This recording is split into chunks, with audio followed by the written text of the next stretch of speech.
Le grand défi pour le nombre croissant des personnes travaillant en dehors du réseau des compagnies traditionnelles, c'est d'avoir accès aux soins journaliers et un endroit tranquille où travailler. Pour l'entrepreneur Nicole Dash, ces problèmes sont en fait des opportunités. Elle a fondé Play Work or Dash, qui garde les enfants lorsque les parents ne sont pas là.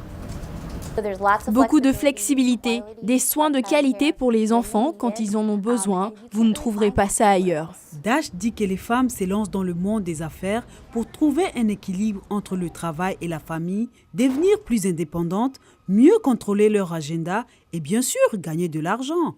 L'auteur de Woman Rocking Business dit que les femmes créent 1200 entreprises par jour pour un chiffre annuel de vente de 1,4 milliard de dollars.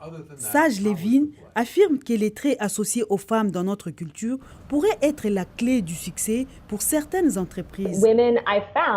Les femmes entrepreneurs s'épanouissent réellement dans un contexte de collaboration plutôt que de concurrence, d'autonomisation plutôt que de contrôle, de générosité plutôt que de contraintes urgentes et bien sûr, cela s'applique aussi aux hommes. Selon Bruce Purdy, la modification des lois a permis aux femmes de créer plus d'entreprises. Elles ont pu emprunter de l'argent grâce à leur propre crédit plutôt que de dépendre des hommes. Cela a beaucoup changé le paysage économique. En 1970, 5% seulement d'entreprises aux États-Unis appartenaient à des femmes. Aujourd'hui, ce taux tourne autour des 35%. Le taux pourrait bien augmenter, dit-il, puisque les femmes s'élancent dans plusieurs sortes d'activités, notamment des garderies pour enfants, des cabinets médicaux, des soins à domicile et l'enseignement.